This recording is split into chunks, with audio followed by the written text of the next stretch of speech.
नमस्कार मित्रों, मैं डॉक्टर पीयूष जायसवाल आज फिर वरदान मेडिकल इंस्टीट्यूट के लिए लाइव हो रहा हूं, जिसमें हम अपने होनहार नए जनरेशन के बच्चों को बताते हैं कि हाँ कैसे कैसे तैयारी करना है और किस तरह से तैयारी करना है।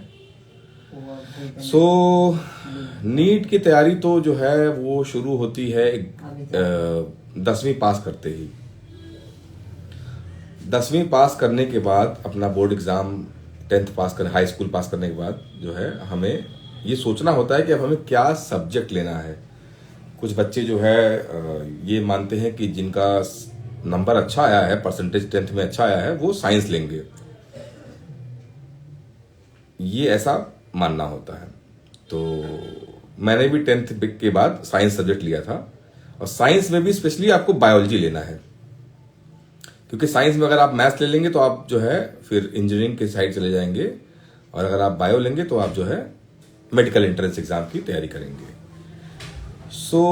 10th के बाद जो है मेरा स्टोरी तो बड़ा जो है मतलब कि रोलर कोस्टर भरा रहा है। कि मेरा जो है 10वीं जो मैं पास किया, मेरा हिस्ट्री में 9th में एक फेलियर था। मैं 9th में मैंने 2 बार अपनी 9वीं क्लास पढ़ी थी, तो पढ़ने में बहुत अच्छा नहीं था मैं। एवरेज स्टूडेंट में भी, you can say below average student I was. जो मेरे स्कूल के मित्र हैं वो जानते होंगे मेरे बड़े अच्छे से कि हाँ मैं कितना जो है पढ़ने में अच्छा था। लेकिन 10th में जो है जब 9th में फेल हुआ, मुझे जीवन का झटका लगा, तो मैंने फिर पढ़ना शुरू किया। फिर 10वीं में मेरे ठीक ठाक परसेंटेज आ गए, बहुत अच्छा तो नहीं लेकिन ठीक ठाक। तो मुझे लगा कि अब जो है चलते हैं आगे 11वीं में कुछ सब्जेक्ट लेते हैं साइंस, क्योंकि ठीक ठाक परसेंटेज है। तो मैं अपने पिताजी के साथ गया, क्योंकि वहां पे स्कूल में ये नियम था कि बायो या मैथ्स लेना है तो आपको अपने फादर के साथ आना होगा, साइंस साइड स्पेशली, ताकि वो चाहते थे कि हाँ फैमिली का भी इन्वॉल्वमेंट रहे, फैमिली का भी कमिटमेंट रहे, और फैमिली को भी जानकारी रहे कि हाँ आपका बच्चा साइंस लेने जा रहा है। तो वो फादर को लाने, मेरे पेरेंट्स को लाने के लिए, मेरे स्कूल के फादर, मतलब हम I was in Christian school, Saint Mary school, और वहाँ पे जो है जो प्रिंसिपल हैं वहाँ के, उसको हम लोग फादर बोलते थे। तो स्कूल में जब पहुंचे तो मैंने जो है बोला कि अपने पिताजी से कि मुझे साइंस लेना है, साइंस में मुझे मैथ्स लेना है। तो पिताजी ने कहा कि मैथ्स लेके क्या करोगे, बायो लो, बायो लोगे तो डॉक्टर बनोगे। सो मैं अपनी ये बात इसलिए बता रहा हूं क्योंकि उस समय तक मैं ये नहीं जानता था 10वीं पास करने के बाद भी कि बायो लेंगे तो डॉक्टर बनेंगे। बस भेड़ चाल वाली बात थी। मेरे बहुत सारे क्लास के मित्र लोग जो है बायो ले रहे थे, इसलिए मैंने भी बायो लेना था, या मैथ्स लेना था, या साइंस लेना था। सो पिताजी के वो बात के बोलने के बाद मैंने बायो ले लिया। बायो ले तो लिया, लेकिन कभी इतना फ्यूचर नहीं सोचा था कि हाँ इतना जो है पढ़ के इतना आगे बढ़ूंगा। संगत मिलता गया, साथ मिलता गया, लोगों का कारवां आगे बढ़ता गया, तो मैं जो है पीछे मुड़ के नहीं देखा। सो ये बहुत जरूरी बात है कि 10वीं के बाद आपको 11वीं में जो सब्जेक्ट ऑप्ट करना है वो है बायोलॉजी, फिजिक्स, केमिस्ट्री, और बाकी ऑप्शनल सब्जेक्ट्स होते हैं वो आपको लेना है। उसके बाद क्या हुआ कि मैंने 11वीं में एडमिशन ले लिया, 11वीं पढ़ना शुरू कर दिया, 11वीं पढ़ा, 12वीं पढ़ा, 11वीं पढ़ने के बाद तो 12वीं पास हुआ, बहुत अच्छा परसेंटेज फिर नहीं आया। अब इच्छा थी कि चलेंगे, अब घर से बाहर निकल के जाएंगे कहीं पे कोचिंग करने के लिए। रात को जो है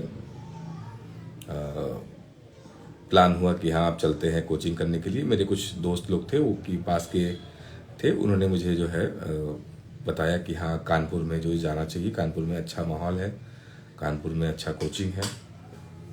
तब जीवन में पहली बार मैं घर से बाहर निकला, वो भी अकेले, और अपना बैग भर के झोला टांग के निकला। ट्रेन पकड़ा, मेरे दोस्त के साथ मैं कानपुर पहुंचा, तब मैं कोचिंग करने लगा। अब क्या है कि पैटर्न चेंज हो गया है। अब 10वीं पास करते ही आपको बायो लेना है, और बायो के साथ साथ आपको अपने 11th और 12th की तैयारी भी करनी है, प्लस नीट की भी तैयारी करनी है, जिसको हम बोलते हैं फाउंडेशन कोर्स। फाउंडेशन कोर्स में हम जो है अपना जो फाउंडेशन है, जो हम बिल्डिंग का फाउंडेशन जिसे बताते हैं, कि जब हम जमीन के नीचे से ही तैयारी करते हैं। हम जमीन के ऊपर जो बिल्डिंग दिख रहा है वही बिल्डिंग का हिस्सा नहीं है, बिल्डिंग का हिस्सा जमीन के नीचे है, जो कि हमें दिख नहीं रहा है। वो फाउंडेशन अगर मजबूत बनेगा तो बिल्डिंग मजबूत बनेगा। तो वो फाउंडेशन की कोचिंग अब बहुत ज़रूरी हो चुकी है, क्योंकि बाकी जगह फाउंडेशन का बहुत जला प्रचलन हो चुका है और लोग फाउंडेशन कोचिंग बहुत अच्छे से कर रहे हैं, ताकि 11 और 12 पूरी कोचिंग भी करें और पूरी अपने स्कूल की पढ़ाई भी करें और 12 पास होते होते ही सिलेक्ट हो जाएं। ये ड्रॉबैक हमारे समय पे था कि हम जब 12 पास करके तब निकले, तब जाके कोचिंग करना शुरू किए, तब जाके 1-2 साल हमने बर्बाद किया अपना कोचिंग में। अब उसको बर्बाद कह सकते हैं या तो फिर कह सकते हैं कि हाँ, हमने जो पढ़ाई 11वीं 12वीं में अच्छे से नहीं की वो मुझे फिर से करना पड़ा, लेकिन बर्बाद नहीं बोलेंगे उसे, क्योंकि हमने उस समय को सदुपयोग करके उसी समय से ही तो डॉक्टर बने। So pattern is now changing कि you have to plan early and you have to choose your branch, you have to choose, you have to opt your coaching, you have to plan your future accordingly. Foundation के साथ साथ एक और क्रांतिकारी चीज आई, pre foundation. Pre foundation में 8वीं पास करते ही लड़का 9वीं में ही तैयारी करना शुरू कर देता है कि भैया आप 9वीं 10वीं 11वीं 12वीं 4 साल की तैयारी करेंगे, 4 साल बाद अपने आप अच्छे नंबर सेलेक्ट हो जाएंगे। अब इसमें जो है बहुत सारे रेगुलेशंस आए, बहुत सारे नियम आए। सरकार ने देखा कि इसमें जो है बच्चों के साथ जो है बहुत ज्यादा मानसिक प्रेशर बढ़ रहा है, उनके ऊपर बहुत ज़्यादा प्रताड़ना हो रही है, अपने स्कूल का जो है एक्टिविटीज़ नहीं पूरी तरह से कर पा रहे हैं, कोचिंग के चक्कर में ज़्यादा डाइवर्ट हो रहे हैं। तो सरकार ने रूल बनाया कि 16 साल से कम बच्चों को कोचिंग में दाखिला नहीं लेना है, वो लेंगे तो इलीगल हो जाएगा। एक स्कूल में बहुत सारी एक्स्ट्रा करिकुलर एक्टिविटीज होती हैं जिससे बच्चे के मानसिक विकास के लिए बहुत ही इंपॉर्टेंट होता है वो, तो हम उससे उसको वंचित नहीं कर सकते। अगर हम उसको वंचित करते हैं तो आगे भविष्य में उसको समस्या होती है। सो रूल आए कि 16 साल से कम में कोचिंग नहीं करना है। तो अगर 16 साल का बच्चा है तो हम ये मान के चलते हैं कि वो जो है 12वीं से जो है तो कम में है, लेकिन 10वीं में मुश्किल है, वो जो है 10th पास करके ही 16 साल का अप्रोक्सीमेटली होता है। तो फिर प्री फाउंडेशन का कॉन्सेप्ट धीरे धीरे अब डाउन हो रहा है, फाउंडेशन का ही कॉन्सेप्ट चल रहा है, फाउंडेशन में ही बच्चे तैयारी कर रहे हैं। तो अब जो है हमने शुरू की 10वीं पास करके क्या सब्जेक्ट लेना है, सब्जेक्ट लेने के बाद क्या तैयारी करना है, तैयारी कैसे करना है, लेकिन हमें अपने दिन को भी प्लान रखना है कि हमें सुबह इतने बजे उठना है। मैं कभी भी सुबह उठने वाला बच्चा नहीं था, मैं देर तक जगने वाला बच्चा था। मैं रात को देर तक जगा रहता था, तभी जो है बैठ के पढ़ता रहता था। सुबह कब हो जाती थी मुझे मालूम नहीं पड़ता था। कुछ बच्चों की आदत होती है सुबह जल्दी उठने की, तो जैसा जिसका लाइफस्टाइल है, जैसा जिसका अपब्रिंगिंग हुआ है, वैसा वो प्लान अपना कर सकता है। लेकिन उसको अपना सोना, अपना उठना, अपना रिक्रिएशनल एक्टिविटीज, मतलब कि अपने मनोरंजन के लिए भी 1 घंटा रखना ही रखना है। आप अगर जो है बैल की तरह 6 घंटा केवल सो के 18 घंटा पढ़ेंगे तो ये भी एक सही संकेत नहीं है। आप सिलेक्शन के करीब नहीं जा रहे हैं। आप अपना दिनचर्या प्लान करेंगे, अपने एक दिन को भी टाइम टेबल के हिसाब से प्लान करेंगे। दूसरा, अपने साल को भी प्लान करके रखेंगे कि हाँ, अब मैं ये पार्ट शुरू कर रहा हूं तो ये पार्ट इस महीने तक जाके खत्म होगा, उसके बाद मैं ये पार्ट से ये पार्ट इस महीने तक खत्म करूंगा, उसके बाद मैं इस इतने महीने रिवीजन के लिए रखूंगा, मैं उसके बाद जो है इस रिवीजन के बाद मैं क्वेश्चंस भी उसी के दौरान लगाऊंगा। तो ये पार्ट अपना साल भी प्लान होना चाहिए। प्लान नहीं होगा तो आपके कोर्स इकट्ठे होंगे, कोर्स रुकेंगे, बैकलॉग्स होंगे, उसमें आपके हेडेक बढ़ेगा। आपको दिन भी अपना रिवाइज करना है। आप रोज शाम को ये नियम बनाएं कि सोने के पहले जब मैं लेटूंगा तो मैं सोने के पहले मैं आंख बंद करके मनन करूंगा कि हाँ, मैंने आज दिन भर क्या क्या पढ़ा। आप आंख बंद करके पूरा लाइन बाय लाइन तो रिकॉल नहीं कर सकते, लेकिन आप वो टॉपिक तो रिकॉल कर सकते हैं ना कि हाँ, क्या क्या पढ़ा। न्यूटोनियन फिजिक्स पढ़ा हमने, इलेक्ट्रोमैग्नेटिज्म पढ़ा हमने मॉडर्न फिजिक्स पढ़ा हमने डायोड पढ़ा, हमने क्या पढ़ा हमने, वो मन में केवल सोच लेंगे। उसी से ही आपको आइडिया लग जाएगा कि हाँ, हमने आज जो है फाइलम के बारे में जानकारी ली, तो फाइलम में क्या क्या था, प्रोटोजोआ, पोरीफेरा, सेलेंट्रेटा। ये मन में सोचना है, बस बहुत वेगली सोचना है, एक्यूरेटली नहीं सोचना कि हाँ, हमने ये किया है। वही सोचते सोचते ही आपको नींद आएगी और आप एक तरह से पूरे दिन का रिकॉल कर लेंगे। साल का भी रिकॉल रिवीजन के रूप में करेंगे, दिन का भी रिकॉल मनन के रूप में करेंगे। ये बहुत जरूरी है, इससे बहुत फर्क पड़ता है। बहुत कम किताबें होनी चाहिए।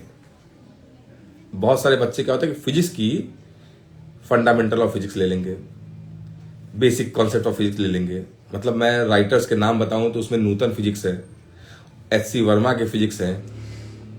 बायो के लिए जो है कुछ क्वेश्चन बैंक्स आते हैं, प्रदीप्स के आते हैं, इस तरह से जो है और बड़े सारे आ गए हैं मार्केट में।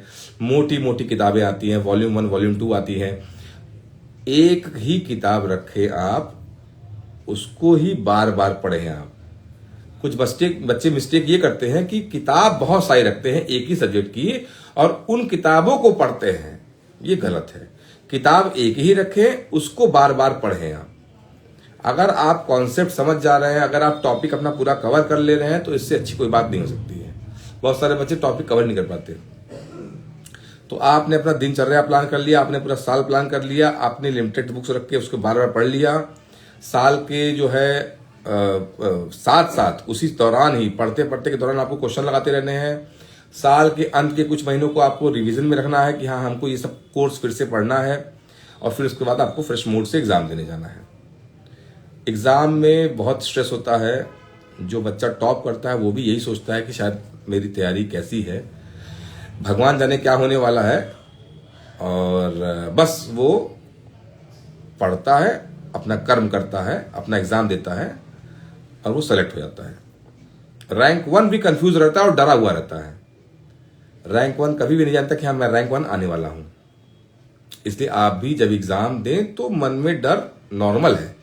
ये कोई बीमारी नहीं है या कोई एबनॉर्मेलिटी नहीं है, ये सबको होता है, आपको भी होगा।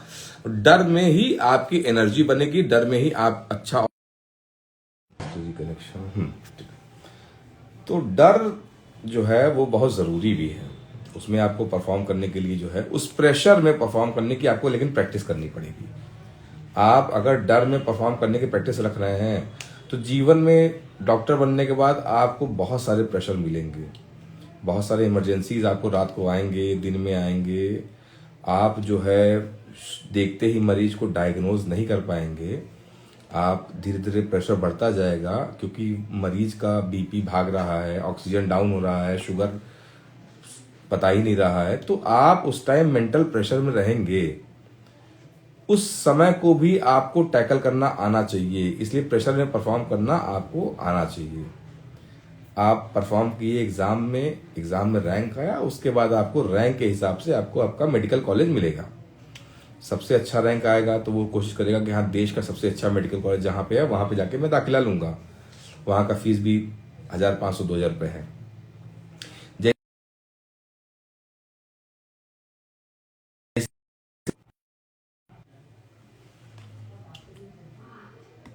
जैसे जैसे रैंक डाउन होता जाता है वैसे वैसे जो है आपको सीट, कॉलेज और फीस की समस्याएं बढ़ती हैं। तो जिसका रैंक पीछे का आता है उसको कॉलेज बहुत अच्छा नहीं मिलता है। उसको जो है फिर हो सकता है कहीं दूर दराज के एरिया में कॉलेज मिले, उसके कॉलेज का फीस ज़्यादा हो, उसके कॉलेज की लिविंग कंडीशन बहुत अच्छी ना हो। तो कोशिश ये रहेगी कि हाँ, रैंक भी अच्छा आए। अब कोचिंग के दौरान क्या क्या समस्याएं होती हैं, वो समस्याओं को दूर करने के लिए हमने अपना कोचिंग चालू किया है। हम जब गए तो खाने की समस्या, हम जब गए तो फैमिली से डिप्राइवेशन की समस्या, हम जब गए तो प्रॉपर गाइडेंस की समस्या। क्योंकि कोचिंग वालों को कई बार ये लगता है कि हाँ, बच्चा तो जानता है, इतने के आगे से पढ़ाएंगे हम तो बच्चा कैच कर लेगा। वो बेसिक से बहुत बार नहीं चलते क्योंकि उनको 1 साल में 2 साल का पूरा कोर्स खत्म करना होता है।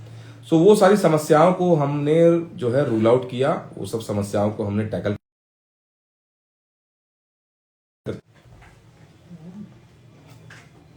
समस्याओं का समाधान निकाला, और हमने यही जो है कॉन्सेप्ट को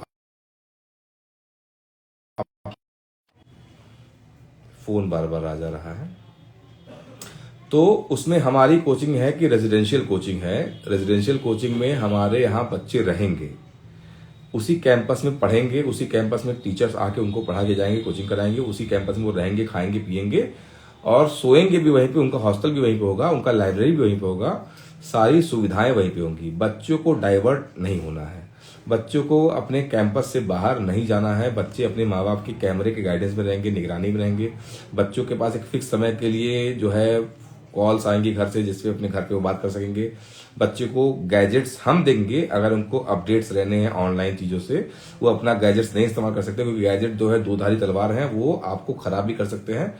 तो बड़ी सारी चीजों को हमने उसमें इंप्लीमेंट किया है। एक साधु की तरह बच्चा 1 साल के लिए हमारे यहाँ रहेगा, तपस्या करेगा, और 1 साल के बाद वो अच्छे रैंक से हमारे यहां से निकलेगा। इसी कॉन्सेप्ट को हमने इंप्लीमेंट किया है वरदान मेडिकल इंस्टीट्यूट में, और हमें पूरी उम्मीद है कि हमारे यहाँ के बच्चे बहुत अच्छा परफॉर्म करेंगे और हमारे और अपने पेरेंट्स का नाम रोशन करेंगे। इसी के साथ मैं अपने आप को विराम देता हूं। बहुत बहुत धन्यवाद। Thank you so much.